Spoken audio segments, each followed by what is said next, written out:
Mum, I finally made some friends. We're meeting up tonight. They're picking me up in a few minutes, but I'm not really sure where we're going, but they said it'll be a really fun night.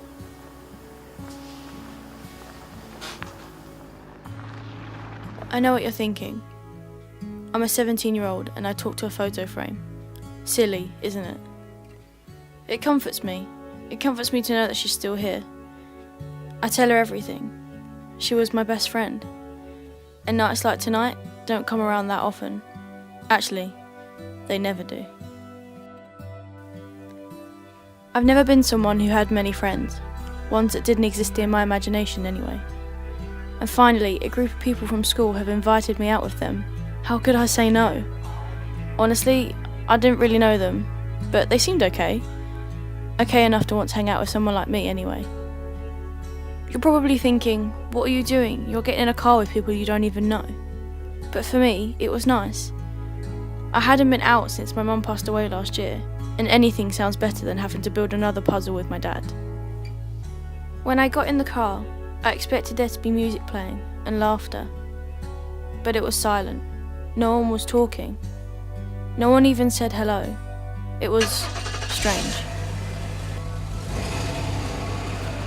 I asked where we were going, but there was no answer. All I could hear was the sound of my own heartbeat, as if it was trying to escape from my chest. I had no idea where we were going. I just stayed quiet.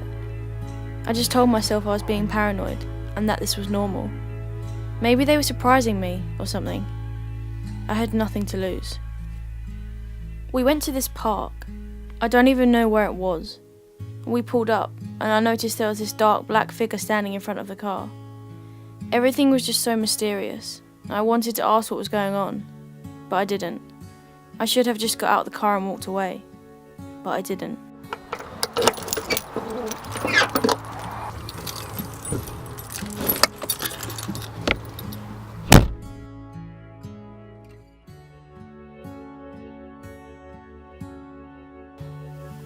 There are 5, so we're gonna have one each. Is everyone cool with that? Wait, what do you mean? 5 of what? You're one of us now. Makes you feel free. Anyway, aren't you that girl that lost her mum like a year ago? Oh, that's rough. Yeah, that's me. It's called Laughing Gas for a reason. I bet you haven't laughed in ages. Come on, we're going to meet someone.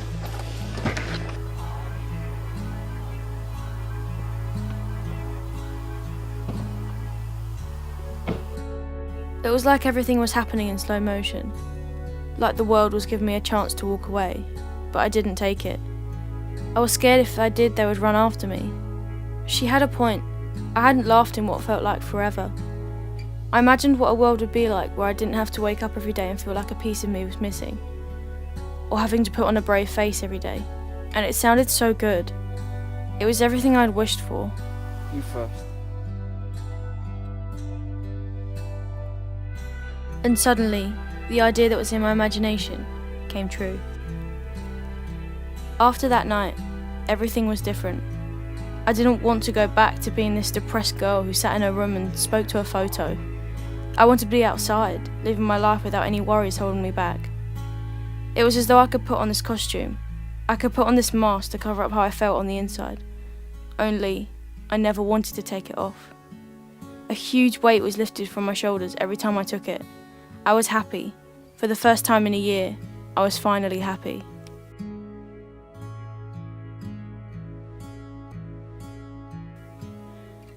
Taking drugs isn't all fun and games.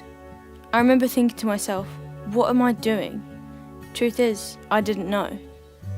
I knew that nitrous oxide made you laugh, and that's all I cared about. I didn't know the dangers or anything. I just focused on the good side, and not the bad. I learnt the hard way. I felt so drained, like someone had just stolen all of my energy. I couldn't concentrate on anything, other than when the next time was that I'd be taking drugs again. But at the same time, I was suffering because of it, and the choices that I was making.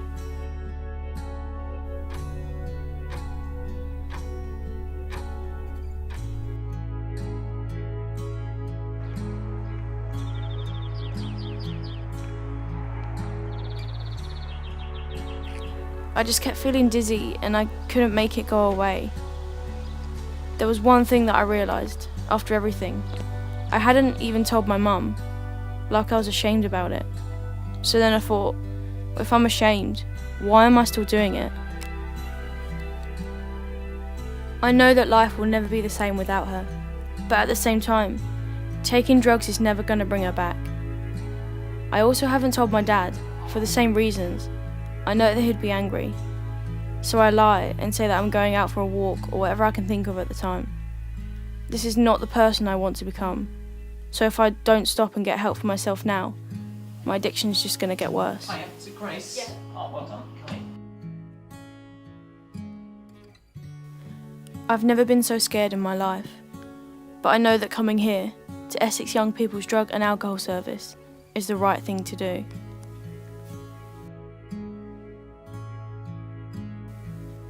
When I think back to when this all started, I know that if I knew what I know now about nitrous oxide, I would never have taken it. I wouldn't have even considered it. The pain I was trying to cover up was an emotional pain and not physical. That's when I realised I was in deep trouble. I don't know how I could have been so stupid. I just wish I got out of the car and went home when I was there. Okay, well, like I said to you before, well done for coming to see us. It's a brave step. How long ago was this happened? A few months ago. I just did it because just to get away from all the pain I was feeling when my mum died. Well, again, probably a very natural reaction to sort of go out and so forth, and everybody does need to let their hair down, particularly or cut loose, when things have gone wrong or there's difficulties. Thing is with nitrous oxide is there's a lot of risks from using it. A lot of people just think it's harmless because so many people do it, but it is still dangerous, as are any other drugs really. Thing is, at the time, Grace, breathe. It's okay. You're doing the right thing. In the short term, it might make you feel better. Obviously, if you're out and about with your mates and you're doing stuff, it's feel good at the time. But in the long run, obviously, the emotions that you're trying to push down will come up and feel a lot worse. Is there anything else that interests you that you could get into that could perhaps be a distraction or kind of give you something to focus on? Yeah, I used to play the guitar and sing. I'll do this and that. Yeah, I mean, is it something you'd like to get back into? I mean, it's a good way to meet people, very positive sort of activity, and it'll be a good way for you to channel things.